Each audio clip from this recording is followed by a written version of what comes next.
자, 주택임대차 진행하고 있습니다. 지금 지나간 시간에서 제일 중요한 것, 대항력부터 갖추어야 보호받을 수 있다. 그 다음 대항력을 갖춘 자가 우선 변제권이 있는데, 우선 변제권은 요건이 뭐다? 확정일자를 찍어야 됩니다. 그러면 그날로부터 후순위 권리자에 우선하는 권리가 있고, 세 번째 보증금을 보호해주는 권리, 최우선 변제권은 대항력의 소액 보증금이어야 합니다. 근데 지금 현재 소액 보증금 기준은 서울 것은 알아야 된다 그랬죠. 얼마? 9,500 이하일 때 3,200까지를 최우선해 주는데, 여기에는 조건이 두 개가 붙는다. 첫 번째 얼마? 2분의 1의 범위 내에서 2분의 1의 범위 내에서 해줍니다. 두 번째는 선순위 담보일자를 기준으로 합니다. 그리고 쉬는 시간에 잠깐 질문이 있었는데, 아까 1억의 경매 처분되는데 세입자가 9,500에 두 사람 있다 그랬죠. 두 사람 있으면 얼마까지 해주겠습니까? 지금 이렇게 물었는데, 여러분 너무나 잘 알다시피 세입자 두 사람이 한 사람은 1년 전에 들어왔고 한 사람은 오늘 들어왔을 수도 있잖아. 그죠?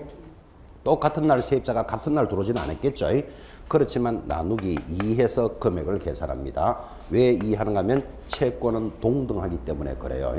만약에 세입자가 9,500에 세 사람 있었다면 나누기 얼마 있겠다? 3 했습니다. 나누기 3. 이해하시겠습니까? 채권은 동등하다. 그죠? 그럼 이왕 질문이 나왔으니까, 그럼 9,500에 한 사람이 있었다면 이 사람은 최우선 변제를 얼마까지 받을까요? 지금 이 주택이 1억에 낙찰받았다 그랬죠? 2분의 1의 범위 얼마? 5천만 원 가지고 최우선해 주는데 세입자가 몇 명? 한 명이 있었단 말이에요. 그죠? 그러면 얼마까지? 3,200까지 되겠죠? 5천에서 해줄 수 있으니까. 됐죠? 여기까지 보충 답변이었습니다. 자, 이제 최우선 변제권이 끝나고 나면 임차권 등기 명령으로 들어갑니다. 주택임차를 왜 이렇게 상세히 하는가 하면 상가임대차하고 똑같기 때문에 그래요. 그래서 빠르게 진행하는데, 자, 임차권 등기 명령이라는 것도 제목부터 잘 보셔야 됩니다. 임차권은 채권이죠. 물권은 아니잖아요. 그런데 등기가 되지 않는데 등기를 명령에 의해서 합니다. 그래서 제목부터 잘 보셔야 돼요. 임차권은 등기되는 권리가 아닙니다. 근데 제목이 뭐로 되어 있다? 임차권 등기 명령 제도입니다. 먼저 그림부터 보고 조문 보도록 합니다. 그림은 이렇게 그립니다. 자, 이 주택이 소유자가 갑입니다. 임차인 을이고 보증금 5천만 원에 산다고 합시다. 보증기간이 끝났습니다. 끝났으면 어떻게 되죠? 보증금 받고 이사 나가면 되겠죠. 그런데 이 을이 서울에서 전라도 광주로 전출도 되었습니다. 자, 그러면 보증기간도 끝났고 직장도 이동됐으니까 보증금을 받고 이사를 가야 되는데 갑이 보증금을 안 내줍니다. 왜 안 내줄까요? 그렇지. 1번 돈이 없었어. 2번 방이 안 빠졌어. 요 방이 안 빠졌어 이런 말도 많이 나오죠. 세 번째 내주기 싫었어. 요건 아주 나쁜 놈이고. 어쨌든 이런저런 사정으로 보증금을 안 내줍니다. 그러면 여러분이 을이라면 어떻게 해야 되겠습니까? 자, 기간은 끝났는데 또 전라도 광주로 전출도 가야 되는데 직장 따라 빨리 가야 되는데 보증금을 안 돌려주더라. 어떻게 해야 된다? 1. 머리를 쥐 뜯어본다. 거래가 될 문제가 아니다. 그죠? 2번 삽을 들고 간다. 거래가 될 문제 아니다 그랬잖아. 그죠? 그래서 이사도 쉽게 못 가요. 보통 사람들은 이런 말을 하죠. 을이 직장이 급하니까 이사부터 갔다가 광주로 가고 그 다음 조용할 때 올라와서 보증금을 받으면 되겠지라고 생각하지만 이사 가는 순간 뭐가 깨진다? 대항력이 깨진다고. 그죠? 그러면 보증금을 안 돌려주는 것만 해도 지금 문제가 생겼는데 가지고 있던 대항력을 포기한다는 건 더더욱 위험하잖아. 그죠? 그럼 이사도 못 가, 보증금만 안 내줘, 직장은 발령 났어. 어떻게 해야 되는데? 그래서 임차권에 대해서 등기를 해달라고 신청을 하면 등기를 하고 이사를 나가더라도 그 사람의 뭐는 인정해 주겠다? 대항력은 인정해 주겠다라는 취지입니다. 이게. 그래서 이사를 가더라도 대항력은 인정해 준다 그랬지, 임차권 등기 명령을 하면 보증금을 돌려준다라고 오해하는 학생들도 굉장히 많습니다. 임차권 등기를 하고 하면 뭐를 인정해 준다고요? 대항력을 인정해 주겠다 그랬습니다. 조문 봅니다. 제일 하단 임대차가 종료가 되고, 자, 이때 제일 중요한 말 종료부터 되어야 돼. 종료가 안 되면 아무것도 안 되니까 종료가 되고, 보증금을 반환받지 못한 임차인은 임차주택의 소재지를 관할하는 법원에 뭐를 신청한다? 임차권에 대해서 등기해 주세요 라고 신청을 할 수 있다. 이때 임차권 등기 명령 신청을 기각하는 결정이 있었다면 항고할 수도 있다. 그거는 기본이고. 자, 그리고는 이제 가볍게 넘어갔지만 여러분들이 기억하셔야 될 것, 등기를 신청하면 법원의 명령에 의해서 등기가 되고 등기가 되면 뭐 이사를 가더라도 뭐는 인정해준다. 대항력은 유지해주겠다. 그 다음 중요한 말은 그러면 이 사람이 이사를 나가면 집은 이제 비었잖아요. 이 빈 집에 누군가는 들어오겠죠. 누군가 들어오면 이 사람은 뭐를 인정해주지 않는다. 최우선 변제는 인정하지 않는다도 꼭 기억해 놓으셔야 됩니다. 그래서 임차권 등기명령 제목 옆에다가 그 이후에 임차한 임차인은 뭐를 인정해주지 않는다? 최우선 변제는 인정해주지 않는다. 이런 거 체크해 놓으셔야 됩니다. 지금은 입문서니까 간단하게 되어 있지만 본교재에서 또 굉장히 강조하겠죠. 자, 그러면 그 뒤에 들어오는 자는 왜 최우선 변제를 인정해주지 않습니까? 하면 여러분 너무나 잘 알다시피 여기 이 주택에도 1번에 저당권이 설정될 수 있겠죠. 그리고 뭐 대항력이 있었던 사람이 있었을 건데 이사를 나가고 그 뒤에 오는 자도 무조건 최우선 변제를 인정해 준다면 갑이 돈을 못 내준 죄는 있지만 들어오는 족족 최우선을 다 인정해 줘버리면 1번 저당권자 또 한 푼도 못 받는 수도 생깁니다. 그런 불합리한 것을 해결하기 위해서 이후에 들어오는 자는 뭐를 인정해 주지 않는다? 최우선 변제는 인정해 주지 않습니다.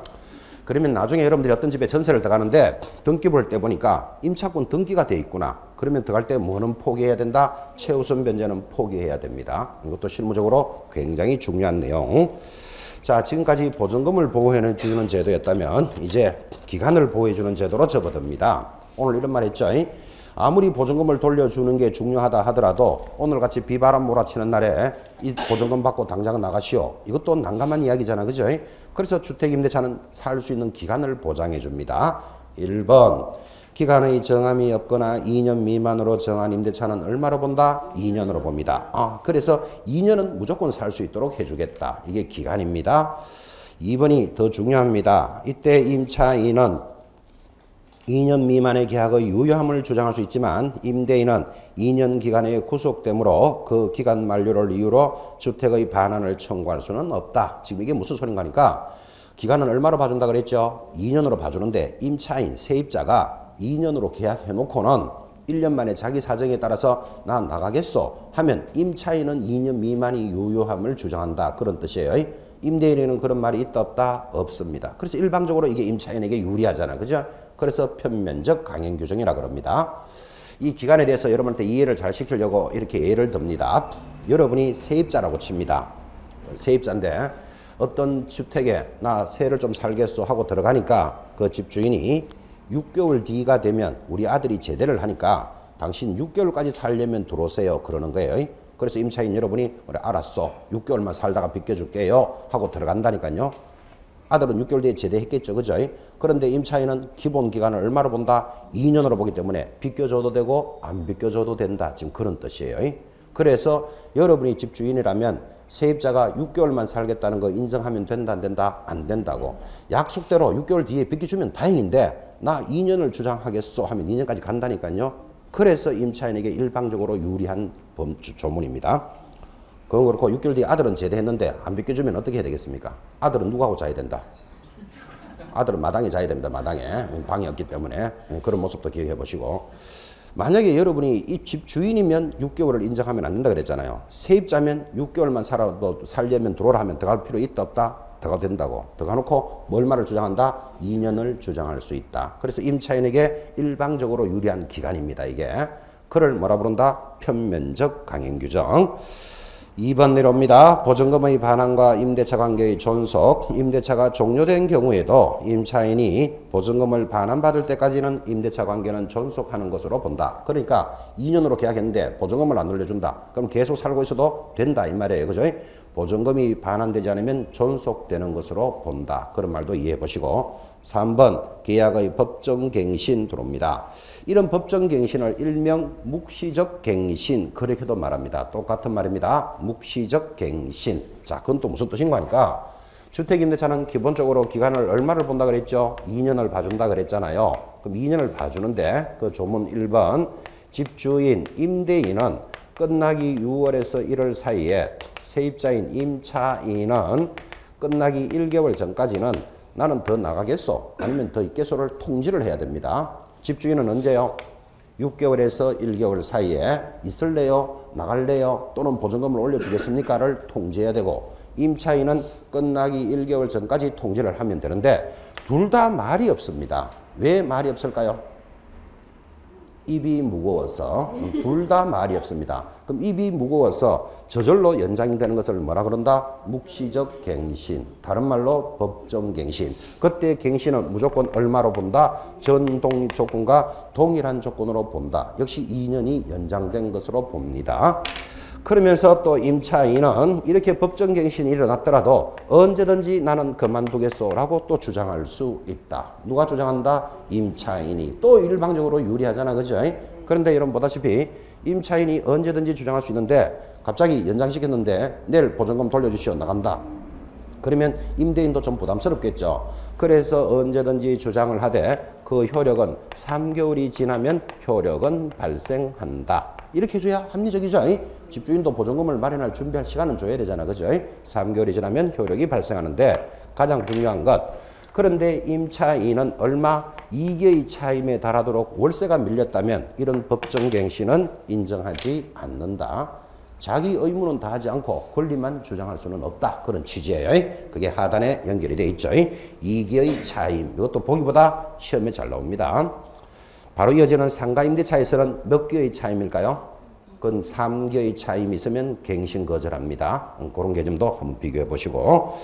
자, 내려가서 7번 차임 등의 증감 청구권입니다. 제목 재밌습니다. 제목이 재밌다는 말은 증감, 정이 무슨 뜻이죠? 좀 올리자. 감은 좀 깎아달라. 정감을 서로 간에 청구할 수 있습니다. 그래서 제목이 정감 청구권인데 올려달라는 누가 말할까요? 주로 임대인이 말하겠죠. 우리말로 하면 임차인이 집주인한테 좀 올려주세요. 이럴 일은 거의 없잖아 지금. 그죠? 감, 깎아주세요는 누가 주장할까요? 주로 임차인이 주장하죠. 세입자가 임대인, 집주인이 세입자한테 가서 좀 깎읍시다. 이런 말 할 리가 거의 없죠. 어쨌든 서로 간에 정감을 청구할 수 있는 권리는 있습니다. 서로 간에 정감을 청구할 수 있는데 중요한 것. 정액을 하고자 할 때는 정액이 뭐다? 올리고자 할 때는 얼마를 초과할 수 없다? 20분의 1, 5%를 초과할 수는 없다. 이게 중요한 말이잖아. 그죠? 정액은 20분의 1, 5%를 초과할 수는 없습니다. 자, 여기서 조심해야 될 것. 제목이 정감 청구권이니까 언제든지 정감은 20분의 1을 초과할 수 없다라고 들으면 틀린다고요. 지금 뭐라 그랬죠? 정액은 20분의 1을 초과할 수는 없다. 그러니까 올릴 때는 5%를 올릴 수 없는데 감, 내려갈 때는 얼마까지 내려갈 수 있다? 내려갈 때는 제한이 없다. 얼마든지 깎아줘도 욕하지 않겠다. 그런 취지의 조문을 잘 보셔야 됩니다. 그 제목 잘 보라 이 말이에요. 슬렁슬렁 따라 붙습니다. 정액은 20분의 1을 초과할 수는 없다. 자, 지금 이 단원도 그죠? 이렇게 전달하지만 제가 그 지하철을 타고 이렇게 가는데 그죠? 한 5년 됐습니다. 저기 경기도 광명시에서 전철을 딱 탔는데 제가 지하철에 자리에 앉았었어요. 앉았고 앞에 두 사람이 서 있는데 그 두 사람이 대화하는 걸 딱 들으니까 뭐 듣고 싶어 들은 건 아니고 자기들 이야기하는 게 들리니까 들으니까 딱 느낌이 공인중개사 공부 2달 하다가 탈락한 사람이구나. 이 정도 느낌이 딱 오더라고요. 그게 무슨 말인가 하면 두 사람이 이야기를 하는데 한 사람이 이러는 거예요. 내 동생이 광명에서 전세를 살고 있는데 이게 한 5년 전 이야기입니다. 지금 5천만 원에 살고 있는데 기간이 끝나니까 집 주인이 1억을 올려달래. 그러면 이제 5천만 원 더 올려달라 이 말이에요. 그러니까 동생이 걱정이 크다. 이러면 걱정 크겠죠. 5천만 원 사는 사람 보고 야 보증금 1억을 올라가자. 그럼 걱정할 거 아니에요. 그죠? 그러니까 옆에서 대답하는 사람이 뭐라고 하는가 하면 주택임대차 보호법에는 5%를 초과할 수 없으니까 5천만 원이 5%면 250만 원이죠. 250만 올려주면 된다. 이렇게 대답하는 거예요. 그러니까 그 질문한 사람이 야 그런 법도 있냐 하고 얼굴이 환하게 펴드는 걸 내가 지금 봤거든요. 그래서 제가 속으로 중개사 공부 2달 하다가 탈락했다.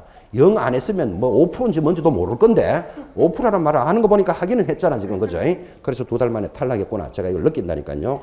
지금 무슨 말을 하고 있는가 하면 이 정액 20분의 1은 적용할 수 없다 그랬잖아. 그죠? 이거는 계약 기간 중에 정액이에요. 계약 기간 중이라는 말은 원래 주택임대차는 최소 얼마를 본다? 2년을 기간으로 보는데 IMF 등의 특별한 사정이 있었다. 그러면 그 특별한 사정이 있었다면 그때 적용을 할 때는 5분의 1이고 그날로부터 1년 이내는 다시 적용할 수 없다. 법이 그리 되어 있다고요. 그런데 기간이 끝나고 그러면 끝나고를 뭐라 그런다? 재계약할 때는 이것이 적용된다 안 된다? 안 됩니다. 두 번째, 당사자 합의 시에도 적용하지 않는다는 게 중요한 판례입니다. 이게. 그게 밑에 갖다 붙었죠. 동그라미 3번.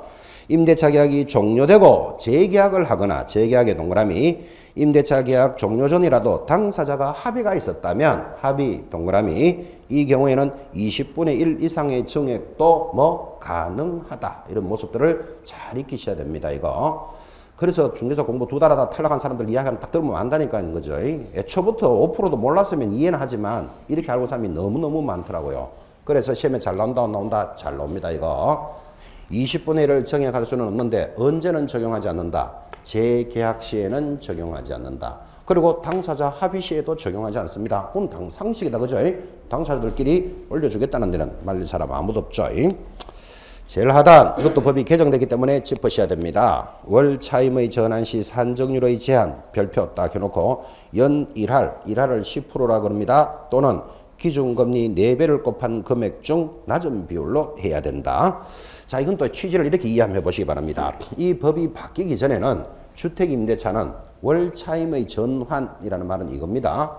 지금 보증금 1억에 살고 있는데 집주인이 이럽니다. 보증금 1억을 은행에 넣어봤자 이자도 별로 없더라. 그러니까 보증금은 5천만 원으로 하고 나머지 5천만 원에 대해서는 월세로 좀 주시오. 이런 경우가 있다 없다. 많겠죠? 그래서 보증금 1억에 대해서 보증금은 5천을 하고 나머지 5천을 월세로 주시오. 이를 월 차임의 전환 그렇게 이야기한다니까요. 그때 이 법이 바뀌기 전에는 주택임대차는 연 12%를 초과할 수 없다 이랬어요. 이건 알 필요 없지만 자, 연 12%를 초과할 수 없다 이러니까 이 법을 만들 때 취지는 자, 연 12%를 초과할 수 없다 말은 1%부터 12% 사이에 해라 이 말이잖아. 그죠? 그런데 국민들이 받아들이기는 연 12%를 초과할 수 없다 이러니까 아 12%를 받으면 되는갑다 이렇게 생각한다고. 그러니까 어떤 문제가 생기는가 하면 그러면 나머지 5천만 원에 대해서 월세를 받을 때는 5천만 원 곱하기 연 12%잖아요. 그럼 이거를 12달러 나누어야 월이 되잖아. 그죠? 그러면 이게 1% 돼요. 그럼 이게 대략 얼마다? 50만 원입니다. 그러면 이게 정확한 계산 아니지만 보증금 1억을 보증금은 5천으로 하고 나머지 5천에 대해서 월세를 받을 때는 50만 원까지 받을 수 있다. 이렇게 계산이 되고 이거 계산 문제 시험에 나온 적도 있는데 이 이율이 세다 약하다. 너무너무 셉니다. 지금 연금리가 2.5%도 안 된다 그랬잖아 지금. 그런데 이거를 연 12%를 받으니까 임차인에게 월세로 돌려가면 이게 월세가 얼마나 세겠어요. 이거 불합리하다 하고 이제 바꾼 거예요. 어떻게 바꿨다고요? 연 10% 또는 기준금리 4배를 곱한 비율 중 낮은 비율로 해라. 이렇게 바꿔놨다니까. 그죠? 그럼 이게 어떻게 바뀌는가 하면 자, 연 10%만 한 것도 지금 벌써 줄었죠. 연 10%거나 기준금리 4배를 곱한 금액인데 지금 기준금리 얼마다? 연 2.5%입니다. 근데 이게 자꾸 바뀝니다. 석 달에 한 번씩. 그래서 가끔 여러분 금융기관장이 나와서 뭐 한국은행장인가? 그러니까 석 달에 한 번씩 그 뉴스에 나옵니다. 기준금리를 동결했다. 0.1%를 낮췄다. 어쩌다 이렇게 석 달마다 하는데 정확한 건 아니지만 지금 기준금리가 2.5%입니다. 4배를 곱한 금액이니까 2.5%의 4배면 이게 얼마다? 10%죠.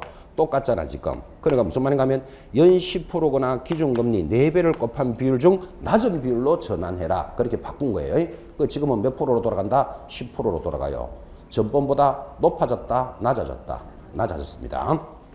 이렇게 하는 게 합리적이죠. 그죠? 그거 2개 중에서 낮은 금액으로 해라.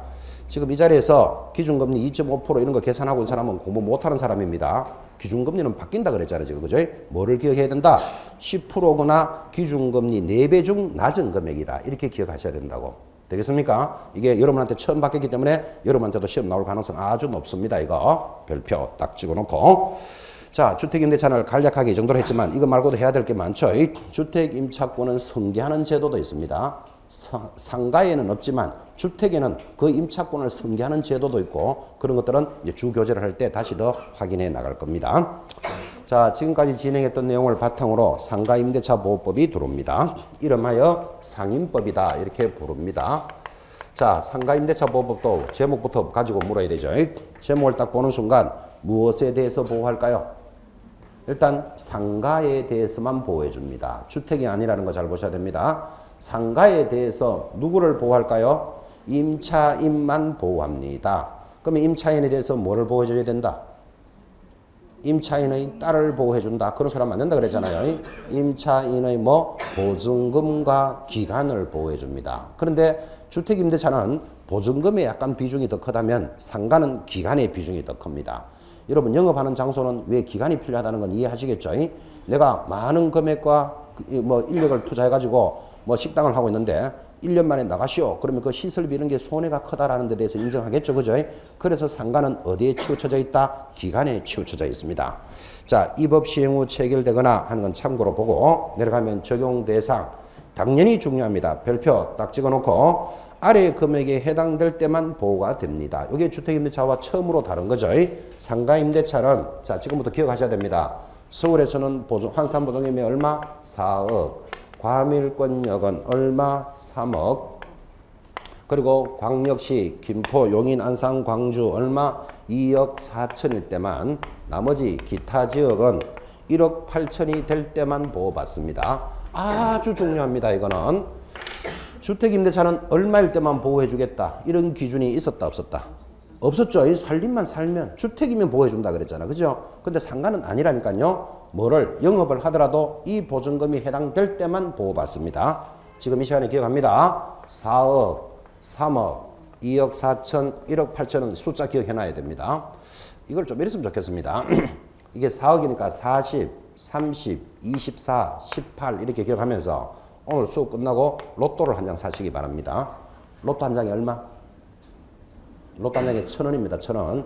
5,000원 하는 사람은 많이 해본 사람이고 그 사람은 로또 한 장 하는데 1,000원입니다. 사가지고 얼마를 찍는다? 40, 30, 24, 18 찍고 꿈에서 본 거 두 개만 더 넣어가지고 1등 하면 학원에 나올 필요 있다 없다? 있다. 맞다. 있다. 그지? 로또 1등하고 학원 다니면 진짜 재밌어집니다. 로또 1등하고 커피 한잔 할랴 이러고 차 커피 한 잔씩 돌리고 피자 한 판씩 돌리고 하면 멋집니다. 멋져요. 그래서 로또 꼭 사가지고 얼마를 찍어라? 40, 30, 24, 18 그리고 꿈에서 본 두 자리 더 찍어서 꼭 1등 하시기 바랍니다. 지금 로또 하라는 소리다. 번호 기억하는 말이다. 번호 기억해야 돼요. 얼마 찍으라고요? 40, 30, 24, 18 기억해놔야 돼요. 상가 임대차를 공부한 사람이 이 숫자를 모르면 잘못 배웠거나 잘못 가르쳤거나 둘 중에 하나입니다. 자, 이때 이 보증금을 환산보증금이랍니다. 서울에 사시는 여러분들은 명동이 어떤 지역이다 정도는 잘 아시죠? 뭐 거의 강남 명동이 우리나라 최고의 상권 지역이잖아. 그죠? 여기에 보증금 뭐 3억 합시다. 월세 한 150만 원짜리 점포가 있다고 칩시다. 그러면 명동이 우리나라 최고의 상권 지역인데 보증금 3억. 보증금 3억이면 이건 보증금 돌려받는 거잖아요. 그 다음 월세 얼마? 150만 원짜리 점포다. 그럼 굉장히 큰 점포다. 조그만한 거다. 큰 거일 수는 없죠. 명동 수준에서. 이 정도면 상가임대차 보호법이 적용된다? 안 된다? 이 정도만 되더라도 이 법을 보호받지 못한다. 이게 중요한 말이에요. 그러니까 보증금과 월세가 있으면 월세 곱하기 얼마 한다? 100을 합니다. 이걸 환산보증금이라 부릅니다. 하니까 1억 5천 나오죠. 합치면 이게 얼마 된다? 4억 5천 돼버린다고. 서울은 얼마? 4억일 때만 보호받는다니까. 그죠? 이 정도만 되더라도 상가는 적용 안 돼요. 그래서 상가는 보호해주는 범위가 비교적 작다라는 것도 느낌을 가지셔야 돼요. 그러면 서울에서는 한 10억까지 해주면 임차인들이 많이 보호를 받을 건데 왜 그렇게 안 만들었을까요? 만드는 순간 경제가 절단 나버립니다. 완전히. 임대인 입장에서 10억에 대해서 상가임대차가 쫙 적용돼 버리면 대출금이 어떻게 된다? 확 줄어듭니다. 은행에서는 그만큼의 대출을 빼고는 계산을 해야 되니까 나라가 경제가 절단납니다. 그래서 이런 숫자 함부로 만든다. 아주 고심한다. 아주 고심해서 만들어냅니다. 아까 우리 주택임대차에 서울에서는 9,500일 때 3,200까지 최우선 해준다 그랬잖아요. 근데 이거를 5억 미만일 때 만약에 3억까지를 최우선 해준다. 그러면 모든 임차인들이 보호받을 가능성이 아주 많아지잖아요. 법을 왜 그렇게 안 만든다? 경제가 절단납니다. 경제가 절단나. 그죠? 그래서 그런 범위도 아주 신중하게 만든다라는 느낌도 한번 가져보시고 나중에 하겠지만 환산보증금 반드시 기억할 것. 대항력 돌았습니다. 자, 이제 환산보증금 들어가면 대항력을 갖추어야만 보호받을 수 있다는 아까부터 계속 전달했고 상가임대차에 있어서 대항력이 뭡니까 하니까 임대차는 등기가 없는 경우에도 임차인이 건물의 인도와 앞에 번호 1번 답니다. 건물의 인도와 2번 사업자 등록을 신청한 때 그래서 대항력은 1번 건물을 인도받고 주택은 이사한다 그러지만 상가는 이사한다는 말은 안 하잖아요. 인도받고 사업자 등록을 신청한 때입니까? 사업자 등록증을 교부받은 때입니까? 신청한 때입니다. 이것도 중요합니다. 그래서 사업자 등록증을 받은 때가 아니고 신청한 때로부터 그 다음 날부터 대항력은 발생하고 판례는 똑같이 오전 0시부터다. 이거 기억해 놓으셔야 됩니다. 자, 그리고 대항력에 대해서는 아까 주택임대차를 많이 설명했으니까 그림으로 기억하라 그랬죠.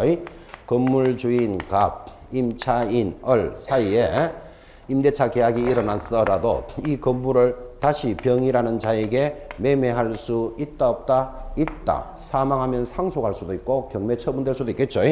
그래서 이 병을 보고 뭐라 부른다? 제3자가 신소유자지만 임차인은 이런 두 가지 조건을 갖추었다면 그 보증금을 돌려받을 수도 있고 기간 동안 있을 수도 있는 힘, 그걸 뭐라 부른다? 대항력 그랬습니다. 내용은 똑같습니다. 그리고 판례도 똑같고, 지금 여러분한테 전달하면서 상가임대차보호법 상가에 대해서 적용해 줍니다 하고 지금 출발을 했지만 가장 기초적인, 우리말로 원초적인 질문, 상가가 뭘까요? 상가가 뭘까요? 상가에 대해서 지금 보고해 준다 그랬잖아, 그죠? 상가가 뭘까요? 하니까 어떤 분들은 장사하는 곳, 영업하는 곳 이런 소리 하고 있는데 틀립니다. 왜 틀린가면 여러분 초등학교 앞에 떡볶이집이 있습니다. 떡볶이집도 장사하는 집이잖아요. 근데 보증금 얼마에 월세 얼마 이랬지만 사업자 등록을 안 하고 장사하는 사람도 많습니다. 그런 사람들은 상가가 적용된다 안 된다? 안 돼요. 상가라는 것은 사업자 등록을 할 수 있어야 돼. 이게 아주 중요한 원초적인 질문이에요. 장사하는 곳이다, 영업하는 곳이다 이렇게 알고 있으면 안 된다니까 지금, 그죠? 그래서 대항력은 건물을 인도받고 사업자 등록을 신청해야 돼, 반드시. 그런데 등록증을 교부받는다는 것이 아니라는 걸 조심하셔야 됩니다. 우리 주택임대차에도 이런 판례는 있습니다. 주택임대차의 대항력은 이사와 전입신고를 갖추면 이랬잖아요. 그때 전입신고는 신고만 하면 된다, 수리되어야 한다. 수리되어야 한다. 이런 아주 중요한 판례도 사실은 있습니다. 근데 이제 입문과정이니까 큰 줄기만 지금 가고 있습니다. 어쨌든 사업자 등록을 신청한 때 내려갑니다. 대항력을 갖췄으면 이제 3번 우선변제권이라는 권리가 들어옵니다. 우선변제권 아까 했던 거 기억하시면서 주택임대차와 똑같죠? 우선변제권이 무엇입니까? 하면 대항력을 갖춘 자가 뭐를 찍어야 된다? 확정일자인을 찍으면 누구보다 우선한다? 후순위 권리자의 우선하는 권리 똑같습니다. 그래서 확정일자인데 차이가 난다면 요 확정일자를 어디서 받을까요? 이게 또 중요해요. 상가는 확정일자를 어디서 받는다? 관할 세무서에서 받습니다. 그거 하나만 주의하시고, 세무서라는 것도 시험에서는 한 3번쯤 나왔습니다. 그렇죠? 관할 세무서에서 확정일자를 받습니다. 넘어가면 2번 우선변제권의 성계. 다시 성계에 동그라미 해놓고 별표 딱 찍어놓습니다. 주택임대차와 동일하죠? 원래 처음 도입됐습니다. 상가임대차에 있어서도 뭐가 있다? 우선변제권을 금융기관이 성계한다라는 제도가 있습니다. 왜 성계하도록 만들었다 그랬죠? 보증금 이자율을 낮추려고 그런 거라, 그죠? 그래서 금융기관이 성계하는데, 이때 성계할 때는 어떤 금융기관은 안 된다 그랬다? 신협이나 마을공고는 안 됩니다. 정작 서민들이 이용하는 제2금융권은 안 돼요. 전부 1금융권에만 해당합니다. 내려가서 4번 소액임차인의 우선변제권. 제목 딱 보는 순간 소액임차인의 우선변제권을 뭐라고 부른다? 최우선변제권. 같은 말입니다. 최우선변제권은 뭐였죠? 대항력을 갖춘 자가 소액보증금이면 누구보다도 먼저 받습니다. 그래서 누구보다 먼저 받으니까 기타 채권자에 우선한다 이렇게 돼 있죠. 자, 그러면 최우선 변제권은 대항력은 지금 열심히 이야기했고 소액보증금이 얼마일까요? 그러니까 소액보증금이 하단에 나타나 있습니다. 제일 밑에 보시면 2014년 1월 1일 현재 서울에서는 얼마? 6,500일 때 2,200까지, 5,500일 때 1,900까지 해서 최우선 변제권의 숫자가 나타나는데 이 숫자는 크게 시험에서 걸지는 않습니다. 그런데 시험에서는 크게 안 걸지만 아까 주택임대차는 기억해놔라 그랬어요. 9,500일 때 얼마? 3,200까지. 그건 시험에 잘 나오기 때문에 그건 하나 기억해놔야 되고, 자, 이 표를 크게 외울 필요는 없지만 중요한 게 위로 올라가서 동그라미 1번 소액임차인의 최우선 변제권은 대항력만 갖추면 확정일자를 받지 않더라도 기타 권리자보다, 그러니까 선순위거든 후순위를 따지지 않죠. 기타 권리자보다 우선하여 일정액을 변제받을 수 있습니다. 그러나 최우선 변제 대상이 된다 하더라도 아까 했죠. 임차권 등기 명령의 집행에 의한 임차권 등기가 격려된 건물을 그 이후에 임차한 임차인은 최우선 변제권이 없다. 이 주택임대차하고 똑같다니까요. 보고 있습니까? 임차권 등기가 이루어진 건물에서 그 다음 들어오는 자는 뭐를 인정해 주지 않는다? 최우선 변제권은 인정하지 않습니다. 주택이나 상가는 같습니다. 2번 임차인은 건물에 대한 경매 신청 등기 전에 대항 요건을 갖추어야 하고 낙찰기일까지 존속하여야 하며 3번 별표 임차인의 보존금 중 일정액이 상가 건물 가액의 얼마 2분의 1을 초과하는 경우에는 밑에 그 3분의 1은 또 오타죠. 방금 그 2분의 1의 범위 내에서만 우선 변제권이 있다. 그래서 최우선 변제권에 있어서 상가도 얼마의 범위다? 2분의 1로 모두 바뀌었습니다. 이거는 반드시 시험에 한번 나와야 됩니다. 원래 1월 1일부터 바뀌었기 때문에 이번 지나간 25회 시험에 이거 나올 거다 이렇게 예상을 했었습니다. 근데 이건 출제 안 했었습니다. 출제 안 했다는 말은 여러분한테는 무조건 나와야 된다 이 말하고 같아요. 상가 임대차도 얼마의 범위 내에서 최우선 변제해 준다? 2분의 1의 범위 내에서 최우선해 줍니다. 자, 2분의 1입니다. 밑에 오타입니다. 두 번째 줄에 2분의 1 범위를 초과할 수는 없다. 그리고 2분의 1로 정리하시고 자 지금까지가 보증금을 보호해주는 제도였다면 상가는 기간에 대해서 더 강조점이 있다 그랬죠. 그래서 오른쪽에 5번 갱신요구 및 법정갱신 해서 별표 탁 찍어 놓으시고 이 갱신요구권은 무조건 상가에서는 한 문제 이상 무조건 출제합니다.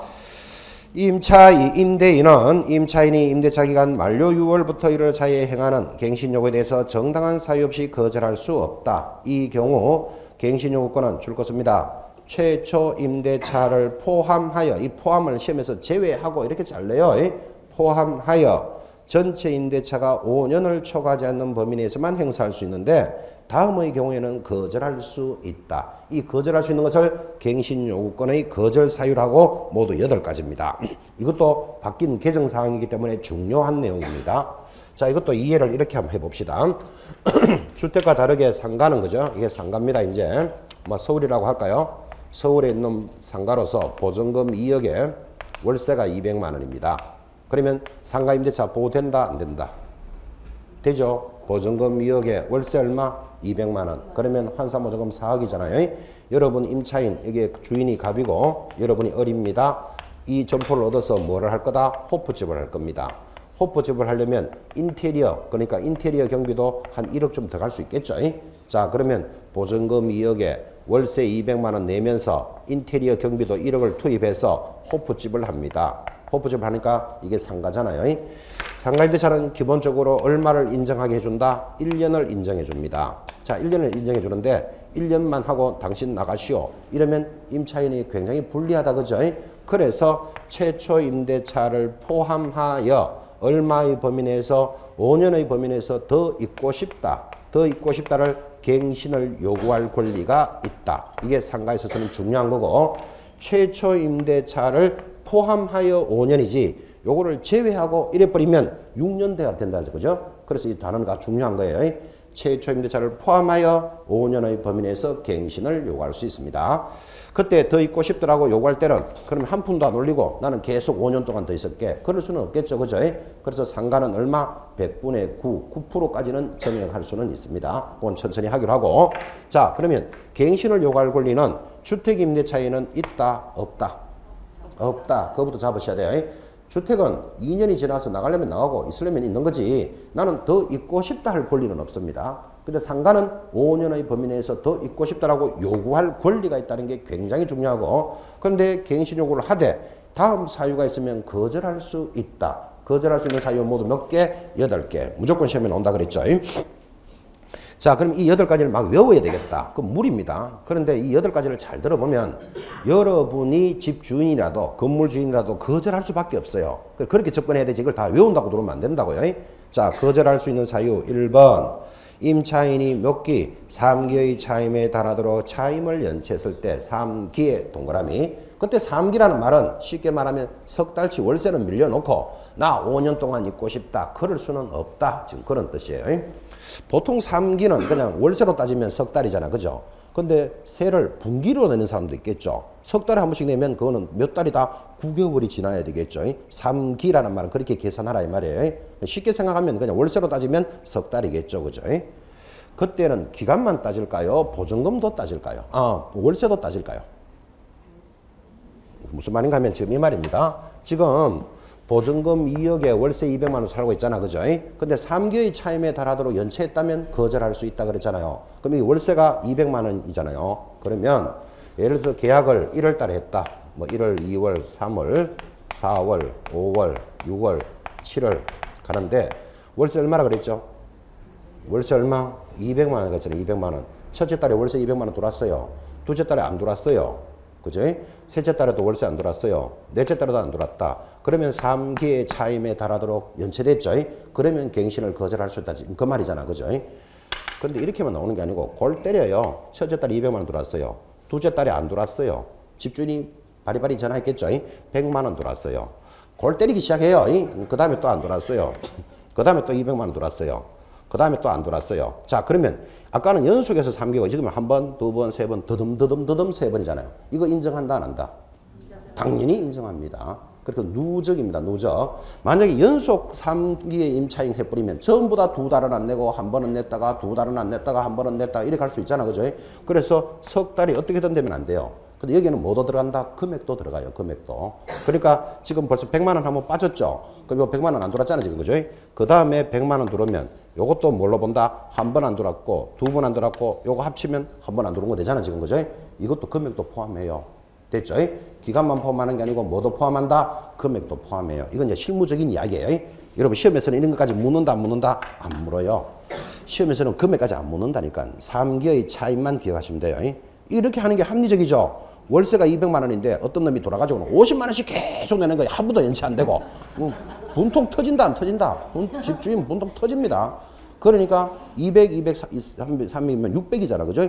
계속 50만 원 있으면 600 민심면 바로 차임을 거절할 수 있다. 그런 취지예요. 그렇게 해야 되는 게 합리적이죠. 그렇게 해서 금액이 포함되어 있습니다. 2번 임차인이 거짓 그 밖에 부정한 방법으로 임차한 경우 거짓의 동그라미. 지금 체크는 해드리지만 당연한 겁니다. 여러분이 건물 주인이라도 거짓할 수밖에 없죠. 거짓 부정한 방법으로 임차를 했대요. 예를 들면 이 점포를 얻어가지고 문방구 하겠다 이렇게 해놓고는 집주인이 가보니까 바다 이야기 이런 걸 하고 있습니다. 바다 이야기가 뭐죠? 사행성 이런 이거 이야기 하시는 분은 가본 사람이에요.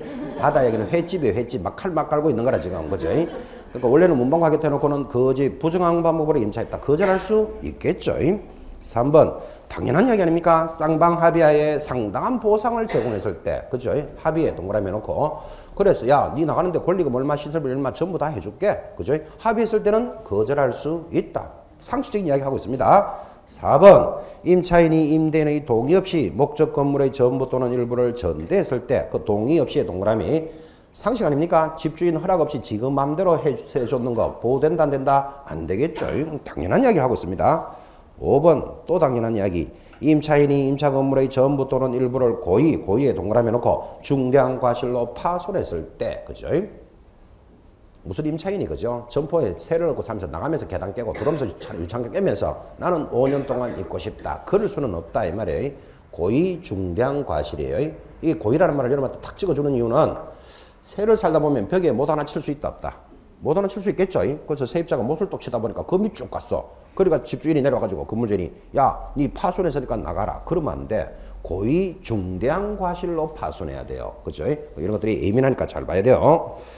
6번 임차 건물의 전부 또는 일부가 멸실이 되어 멸실의 동그라미 임대차 목적을 달성하지 못할 때 자 점포가 불타고 없어졌다. 잿더미 앉아가지고 세입자가 나는 5년간 있고 싶다. 이런 말 된다 안 된다? 안 된다고 멸실했을 때 용산 사태라는 말 들어보셨나요 여러분? 지금 세월이 많이 좀 지나가 버려서 좀 희석이 많이 됐죠. 벌써 그게 이명박 정부 때니까 한 8년쯤 됐겠네요. 그 8년 됐으니까 세월 제법 많이 갔잖아 지금 그죠? 용산 사태가 뭔가 하면 용산역 앞에 국제도시를 개발한대요. 그래서 용산 앞에 있는 그 좀 이렇게 슬럼화된 지역을 쫙 철거하고 그 국제 신도시가 들어온다고 난리가 났었어요. 근데 지금 그 어떻게 됐다? 사업이 일시 중단되었다. 지금 이래 돼 있어요. 지금 8년이 지났으는. 그때 용산 근처에 빌라 사놓고 하면 좀 돈 벌었다 이랬어요. 막 먹어치 오르니까. 그죠? 용산 사태의 주제가 뭔가 하면 이제 그 도시를 개발하려고 그러니까 거기 있는 사람들을 세입자를 철수해야 되죠. 그리고 새로 국제 빌딩을 지어야 되니까. 그죠? 근데 땅 지주들은 보상을 받았어요. 근데 거기에 보증금 5천만 원에 권리금 얼마 주고 들어가는 상가인들은 보상받았다 못 받았다? 못 받았겠죠. 그러니까 그 사람들이 이제 안 비켜주는 거예요. 그래서 그게 용산 사태예요. 한 1, 2년씩 막 사업이 진행되니까 경찰이 강제로 진압했다 그런 거 들으셨죠? 강제로 진압하는데 거기서 뭐 이렇게 뭐 구슬 같은 거 쏴가지고 경찰관도 맞아서 죽고 막 그랬었어요. 그래서 그걸 강제 진압하는 과정에서 사상자도 많이 생기고 해서 그거를 일명 용산 사태라 그래요. 그 용산 사태 같은 게 좀 이런 거잖아요. 전부 또는 멸실됐을 때는 임차인은 거절할 수 있는 요구를 못하는데도 불구하고 일부 세입자들이 안 비켜주고 있는 거라 그죠? 그걸 강제 진압하는 과정에서 이제 사고가 생긴 게 그 사태예요. 그런 개념들하고 보시면 돼요. 임차인 입장에서 참 그렇겠죠. 지주들은 보상을 받았는데 임차인들은 권리금 얼마에 시설비 얼마 주고 들어와서 이제 영업 좀 할 만한데 철거하니까 나가세요. 그래 봐요. 그 사람들의 손실이 얼마나 컸겠냐고. 그러니까 쉽게 못 비켜주겠다는 말도 일리는 있죠. 근데 이제 일정한 요구하는 금액이 너무 높았거나 뭐 정부하고 안 맞았겠지. 그죠? 그런 개념들도 여기 해당됩니다. 멸실되었을 때는 거절할 수 있다. 7번. 임타인이 다음 사항 하나에 해당되어 전부 또는 대부분을 철거하거나 재건축하기 위해서 목적 건물의 줄것입니다. 점유 회복이 필요할 때도 거절할 수 있습니다. 그래서 이 건물을 리모델링 하겠다. 여기가 재건축하니까 거절하겠다. 이제 이것까지는 좋았는데 이러다 보니까 임대인, 집주인들이 악용을 해. 내가 점포를 새로 줬는데 점포가 장사가 잘 되거든. 그러니까 그죠? 빨리 보내버리고 내가 해야 되겠다. 이런 사람이 생길 수 있겠죠. 그래서 이 조문만 있다가 밑에 세 가지 단서가 이번에 원래 처음 붙었어요. 악용하는 것을 방지하기 위해서 1번 임대차 계약 체결 당시에 공사 시기 등을 임차인에게 구체적으로 고지한 경우에만 인정해 준다고. 3년 뒤에 리모델링 할 거니까 비켜주시겠습니까? 이렇게 하고 돌아야 된다 이 말이에요. 이게 합리적이죠, 그죠? 이게 중요한 조문이에요. 2번 너무나 건물이 노후 훼손되어 멸실되어 안전사고의 우려가 있을 때도 5년 동안은 거절할 수는 있다. 그죠? 제가 얼마 전에 한번 들으니까 거의 한 1년 됐죠. 청계천에 이렇게 있는데 청계천 옆에 거기 상가가 그죠? 일제시대 때 만들어놓은 상가 2천 건물이 있대요. 일제시대 때. 그럼 이게 지금 한 60년 된 상가잖아. 그죠? 근데 이제 거기 청계천에 있던 그 공구상 이런 것들이 다 이사 갔잖아요. 근데 여기는 이사도 안 가면서 일반인들이 그냥 돌아서 막 살아. 왜 사는가 하면 주인이 없기 때문에. 소유자가 누군가 하면 중국 소유래요. 중국. 그죠? 그 일제시대 때 아마 중국인들이 그 점포의 소유였던 모양이었죠. 그래가지고 이제 뭐 해방이 되고 전쟁도 끝나고 우리나라는 또 중공하고는 국교가 단절돼 있었잖아요. 그죠?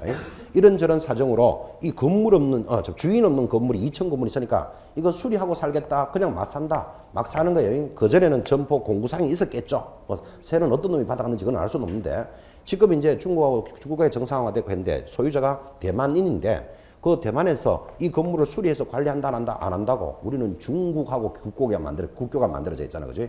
그러니까 이 건물이 계속 노후 훼손돼 가지고 지금 이제 막 삐그덕 끝내기 위험할 정도인데도 불구하고 아무도 수리하는 사람도 없고 관리하는 사람도 없고. 그런데 근처에 있는 사람들이 살기는 살고. 그죠?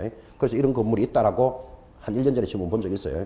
이런 건물들은 만약에 여기 주인이 있었다 하더라도 노후 훼손되어 안전에 위반될 때는 이거 5년을 거절할 수 있어야 안 되겠습니까? 뭐 이런 눈먼 건물도 아직 있는 모양이라. 그죠? 서울시에서도 손을 못 댄대요. 소유자가 아니기 때문에 함부로 가서 수리하고 이러지도 없잖아. 그죠? 그리고 이러지도 저러지도 못하는 게 있다라고 신문에 본 적도 있습니다. 3번 다른 법령에 따라 철거 또는 재건축이 이루어질 때도 거절할 수 있다. 마지막 8번입니다. 임차인이 임차인으로서의 의무를 현저히 위반하거나 임대차를 존속하기 어려운 중대한 사유가 있을 때 8번 같은 거는 안 들어도 여러분 시험에 찾아내야 돼요. 그러니까 다음 중 거절할 수 있는 사유를 찾으시오 할 때 시험에 제일 많이 나오는 것 1번이에요. 2기의 차임에 달하도록 이러면 틀리잖아. 3기잖아. 그죠? 나머지 것들은 상식적으로 공부 안 해도 접근해야 됩니다. 부정한 방법으로 임차했거나 멸실했거나 고의 과실로 파손했거나 또는 8번 같은 경우에 중대한 의무를 위반했을 때 이런 건 공부하는 사람도 이 정도는 거절할 수 있겠다. 이 정도는 체크해내셔야 됩니다. 지금 그런 뜻이에요. 특히 중요한 조문이 몇 번이다? 7번이 7번. 별표 딱 해놓고 체크하셔야 됩니다. 제일 밑에 월차임의 전환 시 제한. 아까 주택임대차 경계하셨죠? 주택임대차는 얼마나 그랬죠?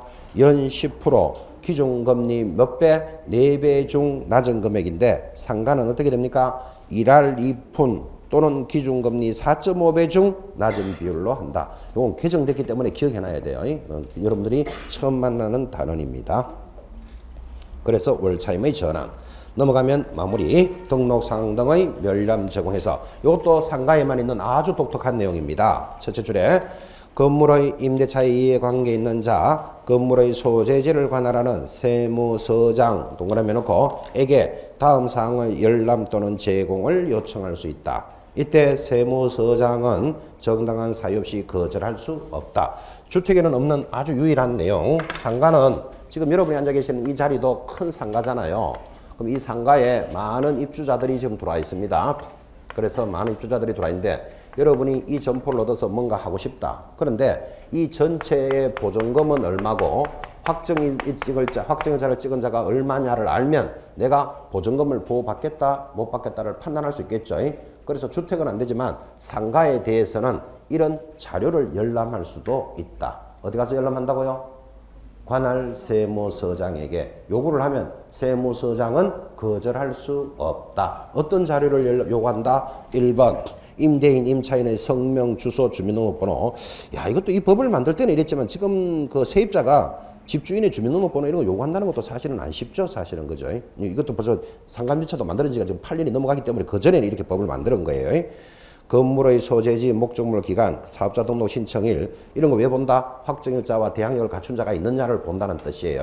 이런 자료를 활용하면 내 보증금을 회수하는 데 도움되겠죠. 그래서 상가임대차는 등록사항 등을 열람 제공받을 수 있다라는 제목은 기억해 놓으셔야 됩니다. 그게 1, 2, 3, 4, 5, 6, 7 이런 거 다 알아야 될 이유는 별로 없겠고 이렇게 출제된 바는 있습니다. 상가임대차는 임차인에 관련되는 내용 등을 자료를 열람할 수만 있다. OX. X에 열람도 하고 제공받을 수도 있어요. 자료를 출력해 주시오. 그럴 수도 있다니까요. 제목 잘 봐야 돼요. 열람 제공받을 수 있다. 까지 해서 2시간에 걸쳐서 주택임대차와 상가임대차를 진행했습니다. 주택임대차를 아주 중요하게 관리했고 넘어가면 실권리자 명의등기에 관련되는 실무가 들어오는데 이게 명의신탁에 관한 법률이죠. 명의신탁은 어디서 공부한다? 민사특별법 민법에 나옵니다. 또 등기에 관한 법이니까 등기 시간에도 공부하겠죠. 또 우리 중개실무에도 출제됩니다. 세 파트에서 똑같은 내용이 들어오는데 우리 작년 25회 때는 명의신탁이 중개법에도 출제는 됐었습니다. 참고로 보시고 이거는 등기 민법이 우선이니까 거기서 한번 하고 우리가 하도록 하겠습니다. 넘어가서 우리는 뭐를 관리해야 된다? 경공매를 관리할 겁니다.